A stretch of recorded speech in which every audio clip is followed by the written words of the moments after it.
O peso do pecado é a maior angústia da alma humana. Desde os tempos antigos, o homem busca um meio de aliviar essa culpa, de encontrar perdão e de restaurar a comunhão com o Criador. A confissão de pecados é um ato essencial para a vida cristã. Mas o título nos leva à controvérsia. Confissão de pecados a um padre. Mistério ou erro teológico? A Igreja Católica Romana ensina a confissão auricular, onde o fiel confessa seus pecados a um sacerdote, que atua como ministro do perdão de Deus, com base na autoridade das chaves. Para o cristianismo evangélico, a necessidade de confessar a um sacerdote humano é vista como um erro teológico, pois coloca um intermediário onde Cristo abriu um caminho direto. Cremos que o acesso ao perdão e à confissão devem ser feitos diretamente a Deus, em nome de Jesus, que é o nosso único e suficiente mediador. Nosso estudo tem como objetivo celebrar a liberdade e a certeza do perdão que encontramos em Jesus, reafirmando o princípio do sacerdócio universal dos crentes. A Bíblia é clara ao afirmar que o poder de perdoar pecados pertence exclusivamente a Deus. O Salmo 130, versículo 4, declara: "Mas contigo está o perdão, para que te temam."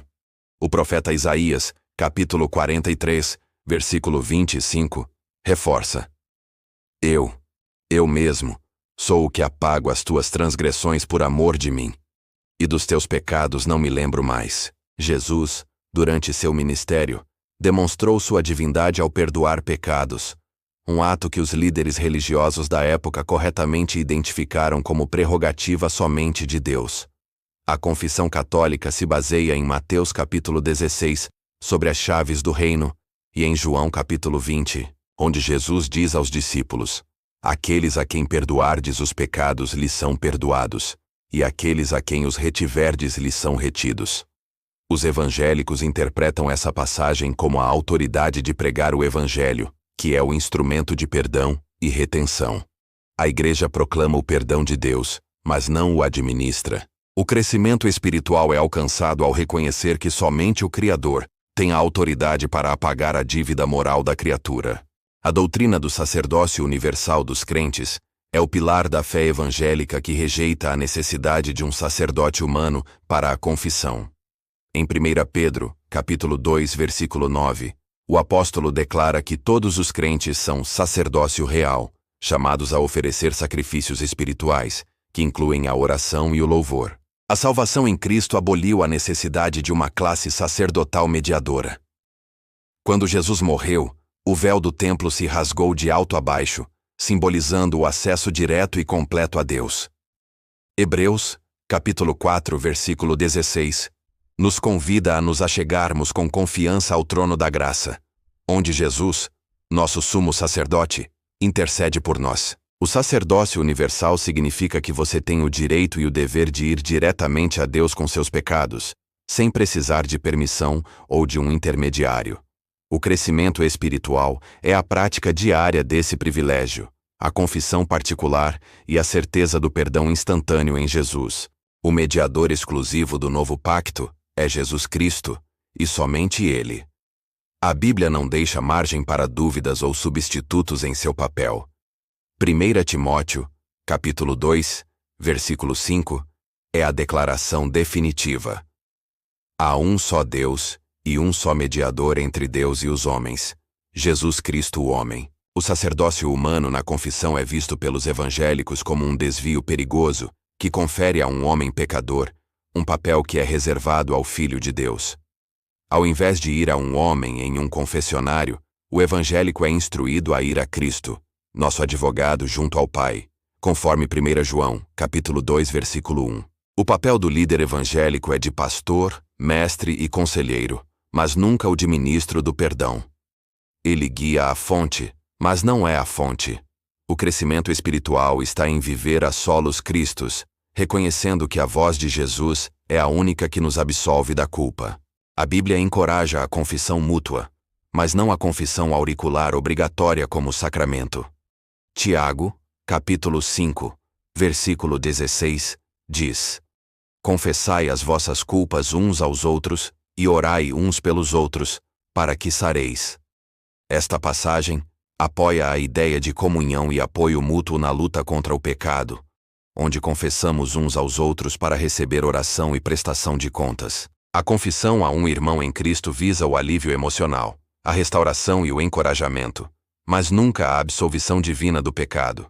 A Igreja Evangélica valoriza a prestação de contas em pequenos grupos e a orientação pastoral, mas sempre deixando claro que o perdão vem de Deus.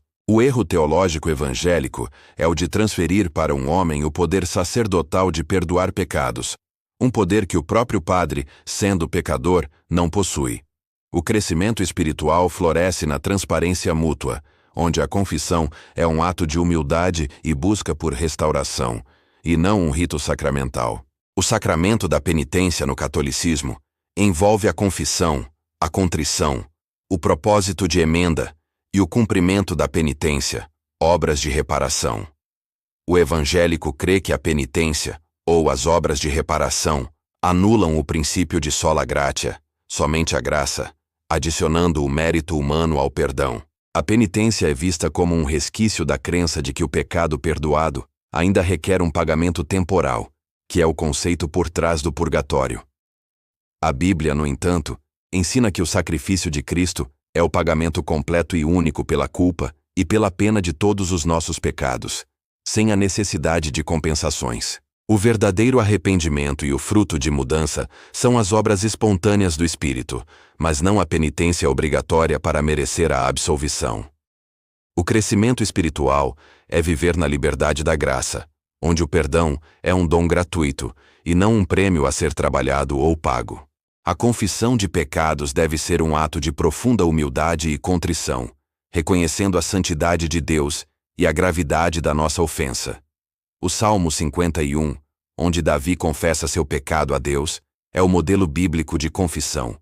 Ele reconheceu que seu pecado foi, acima de tudo, contra Deus. O evangélico é encorajado a ter uma vida de contínua confissão e arrependimento, indo a Deus a qualquer hora e em qualquer lugar, sem a necessidade de um local sagrado ou de um confessor. A ausência de um confessionário não deve levar à ausência de confissão. O perdão é imediato e completo para aquele que se arrepende de coração. O crescimento espiritual está em manter o nosso coração sensível ao Espírito Santo, que nos convence do pecado e nos guia ao Pai através de Cristo. A voz da absolvição que o evangélico busca é a voz de Deus através da sua palavra, que diz: se confessarmos os nossos pecados, Ele é fiel e justo para nos perdoar. A doutrina da confissão a um padre cria uma dependência da estrutura eclesiástica e enfraquece a relação pessoal e íntima do crente com Deus. O cristão evangélico é chamado a ter um relacionamento direto e maduro com o Pai, sem a necessidade de intermediários humanos para a comunicação mais vital: o perdão. A liberdade em Cristo significa que o Espírito Santo habita em cada crente, e não apenas em uma classe sacerdotal. O nosso corpo é o templo do Espírito. O crescimento espiritual é a jornada de amadurecimento na fé, onde aprendemos a buscar a Deus de forma autônoma, sem muletas humanas para o perdão. O mistério da confissão para o evangélico reside na graça incompreensível de Deus, que nos perdoa totalmente e nos lança nossos pecados no mar do esquecimento. O nosso único confessor, infalível, é o Espírito Santo, que intercede por nós com gemidos inexprimíveis. E Jesus Cristo, que vive para interceder por nós. A confissão a Deus, em nome de Jesus, é a fonte da nossa paz e certeza. Ela é o pilar que sustenta a nossa justificação pela fé. Se o perdão depende de um ritual humano, o crente vive na incerteza sacramental. Se depende de Cristo, vive na certeza da sua promessa. A mentalidade evangélica afirma que a confissão é um ato de fé, humildade e obediência, que garante a nossa restauração com Deus. O crescimento espiritual é a vida vivida na alegria do perdão, sabendo que a nossa comunhão com Deus está sempre restaurada pelo sangue de Jesus. Devemos orar uns pelos outros e nos aconselhar, mas a absolvição final é um decreto divino que é comunicado pela palavra e pelo Espírito ao coração arrependido. O nosso grande privilégio é termos um advogado que nunca erra e que nunca se cansa de nos defender diante do Pai. Concluímos com a grande verdade que nos liberta. Jesus é tudo o que precisamos. Ele é o sacerdote, o sacrifício, o mediador e o juiz. A confissão é um ato de devoção a Deus, um reconhecimento da sua soberania e da nossa dependência total da sua graça. O crescimento espiritual é a vida que se prostra somente diante de Deus em arrependimento e se levanta na certeza da redenção conquistada na cruz. Que a sua confissão seja um ato direto e sincero ao seu Pai Celestial, sabendo que o mistério da graça é maior do que qualquer ritual humano.